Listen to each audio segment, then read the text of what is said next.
When you think of soldier primaries, many might come to your mind, whether it be stock for its consistency, the direct hit for its insane damage output, the black box for its healing, beggars for its crazy mobility with overload jumping, the cowmangler has its stupid M2 fire, the rocket jumper goes hand in hand with the market gardener, and even the Liberty launcher for how laughably pathetic it is. There has always been one rocket launcher that has been overlooked, almost never mentioned in discussions, and always seemed to be gimmicky with no real use, and I'm of course talking about the Airstrike. And to understand why, you just need to take a look at its downsides. Minus 15% damage, and on top of that, minus 10% in blast radius, and it's clear to see why nobody ever really picks it. Nobody wants their rockets to deal less damage, and for them to be harder to hit thanks to the lower splash radius. When compared to other options like the direct hit, which gives extra damage in turn for lower splash radius, the Airstrike seems rather counterproductive. But before we get into the weapon's upsides, to see what balances out these downsides, I'm just going to see how impactful these downsides truly are. Because minus 15% damage might seem terrible, but the rocket launcher already does a lot of damage. It does 90 at base, 112 at maximum ramp up, and 48 with fall off, able to comfortably two-shot basically every class as close to mid-range, making it a very strong tool provided you hit your shots. The Airstrike on the other hand, with its minus 15% damage penalty, deals 76 at base, 96 with ramp up, and 40 with fall off, which doesn't sound great since its maximum ramp up damage is comparable to stock's base damage. Plus, with the reduced splash radius, you need to hit your rockets even closer to deal this damage. But let's think more carefully. In order to deal similar damage to stock, you need to be far closer, and playing closer will make it easier for you to land your rockets despite the lower splash radius. Max ramp up will allow an Airstrike soldier to still two-shot most classes, just like the stock rocket launcher, with the only exception being a soldier or a demonite, who will require 3 rockets rather than 2. You can still kill 125 HP classes and a medic just like a stock soldier, even without being at maximum ramp up, since at base, the Airstrike deals 76 damage, which is just enough to two-shot a medic. And with maximum ramp up, you're able to two-shot demo men and pyros, just like the stock can, albeit the stock only needs to be at base damage. So all that it asks you is to be a little bit more aggressive, and get closer to your opponents. So personally, I don't think the weapon's reduced damage is that big of a deal. Unlike the Liberty launcher's minus 25%, which makes it nearly impossible to land kills, minus 15% barely changes anything, and just asks you to be a little bit closer to your enemies. And the Airstrike gives you just that, tools to be more aggressive. The first upside I'll be looking at is this. Since your rockets deal 15% less damage, you will also take 15% less damage from blast jumping, which means that by itself, rather than taking 27 to 46 damage per jump, it will be 23 to 39, so about 5 less, which doesn't seem like much, but every small bit of HP can matter. Simply put, this weapon encourages you to rocket jump. This could not be clearer with its main stats upside, increase attack speed while blast jumping. And this increased fire rate is nothing to scoff at, as it brings your attack speed from 0.8 seconds all the way down to 0.28, making it nearly 3 times faster, meaning that you can fire 3 rockets while you're in the air in the time it would take for you to normally shoot just once.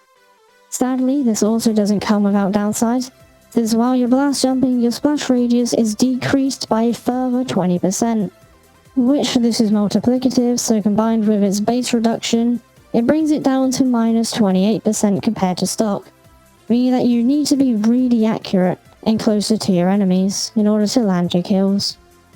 So you have a faster fire rate while rocket jumping, reduced self-damage, all while making your rockets harder to hit thanks to the splash damage downside.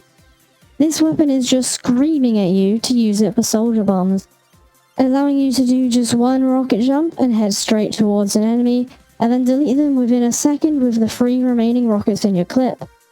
Except that's not where it ends, because I missed out the best upside to the Airstrike, being that it can snowball. With each kill you get, you gain +1 rocket in your clip, bringing your total from 4 all the way to a maximum of 8.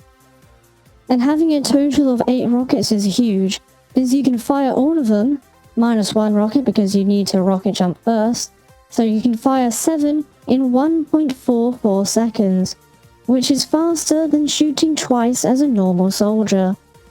Which means that its biggest downside of having less damage is basically negated by doing a simple rocket jump, and shooting your rockets with a dive bomb. Another soldier may be able to 2-shot you, while you can only 3-shot them. But if you can fire out 7 rockets at them before they can fire 2, I think you have a pretty good chance to win that fight. And if you don't want to make use of the faster fire rate, a slightly weaker rocket launcher with 4 extra rockets doesn't seem that bad, especially when it is stronger than the launcher, which only gives you 1 extra. Of course, you still need to score a few kills before you can start raining down those extra rockets, and having 4 extra in your clip makes you feel like you're playing Demoman with the amount of reloading you'll have to be doing. But even without any kills, the Airstrike isn't exactly dead weight.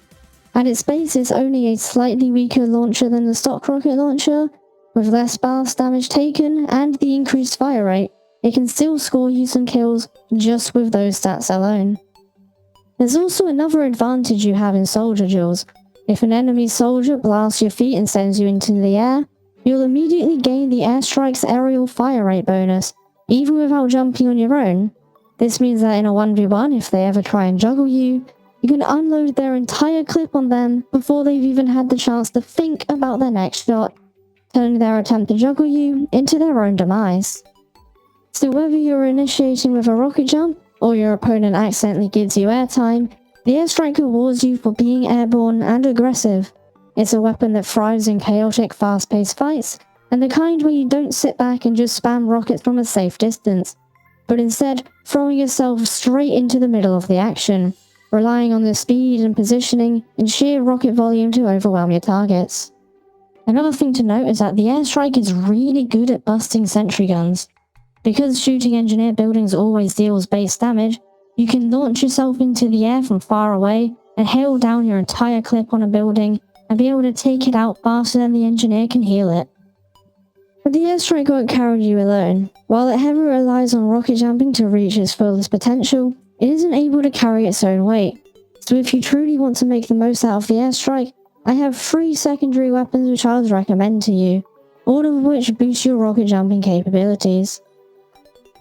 The least useful of these I'd say is the Mantras, usually just left for soldier playstyles. It isn't too practical with more traditional loadouts, but it is worth a mention. They provide you with a few stats which make rocket jumping far more versatile and consistent. Firstly, providing greater air control while doing a blast jump, allowing you to take tighter turns or just maneuver in the air easier. While they are typically not too useful, they pair quite nicely with the Airstrike, giving you more option for air bombs onto enemies.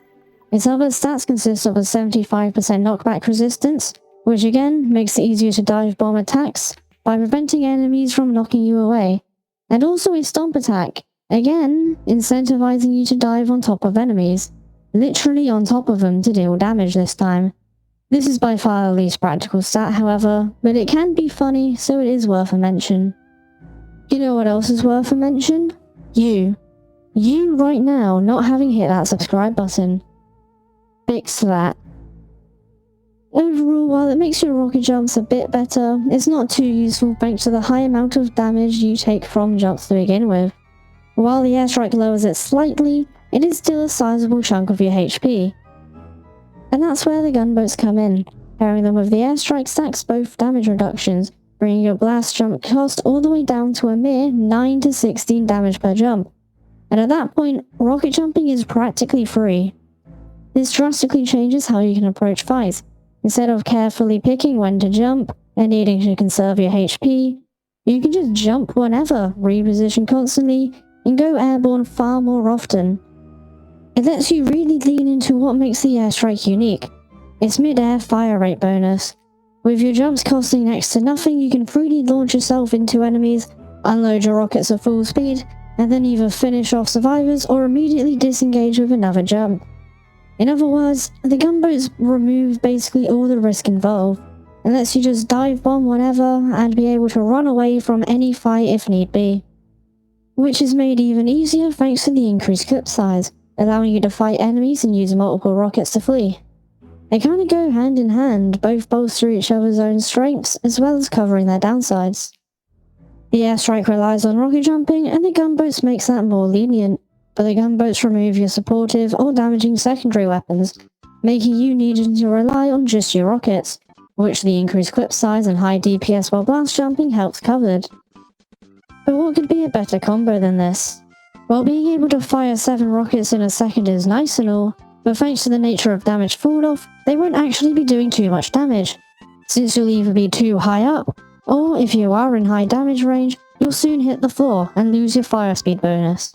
Plus, the fall can be rather steep. And this is an issue with both of the previously mentioned secondaries. While they make your jumps more effective or allow you to do them more, a large amount of this damage is taken through your landing, which there isn't really a way around. If only there was an item which removed full damage from being a problem, and also made it so you could stay in the air for longer, maybe letting you hover over a group of enemies, giving you plenty of time to load your entire clip in them, all while staying in a relatively close range so that your rockets are easy to hit and deal high damage. Well, the item that the airstrike is just screaming for you to use is of course the base jumper. Press space when in the air to deploy the parachute and slow down your fall. It's as simple as that, but what it allows you to do is to do a dive bomb onto an enemy, and then stay in the air above them at close range for you to pile out your entire clip on them, all before safely landing on the ground, taking 0 fall damage. It seems rather anticlimactic. Obviously you use the base jumper with the airstrike, but it truly is just the best item to pair it with. While the airstrike has massive potential, it relies on you being airborne, but also being close to your enemies, something which the base jumper allows you to do perfectly. Some tips for using the base jumper is to deploy it high up in the sky, because you won't be doing much damage thanks to the damage fall off. And this guy. Deploy it close to the ground to maximize your rocket's damage, and to ensure that you can cancel the fall damage even if you choose to drop out of the parachute after firing. You can also just use the base jumper while going around the map, not even from a rocket jump. Just running around and choosing to glide down somewhere instead of walking can be quite nice. But overall, your secondary was your own choice, and you can pick whichever one you like. And what isn't your own choice is your melee, which picking anything but the Market Gardener or the Disciplinary Action makes close to 0 sense. The airstrike encourages you to rocket jump, and pairs well with secondaries that benefit rocket jump, so naturally, picking the melee weapon which does the same thing is a no-brainer.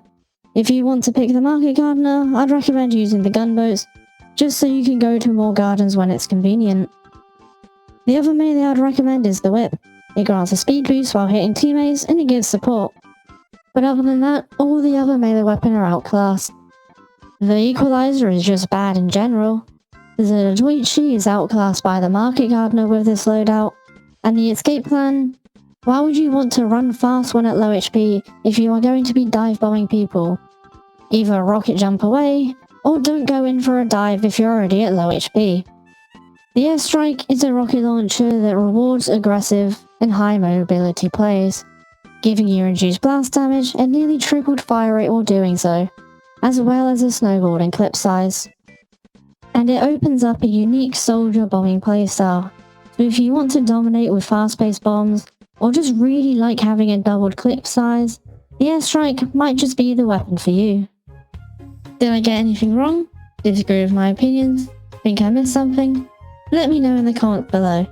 And if you enjoyed the video or found it interesting, consider giving it a like, sharing it, and possibly even subscribing.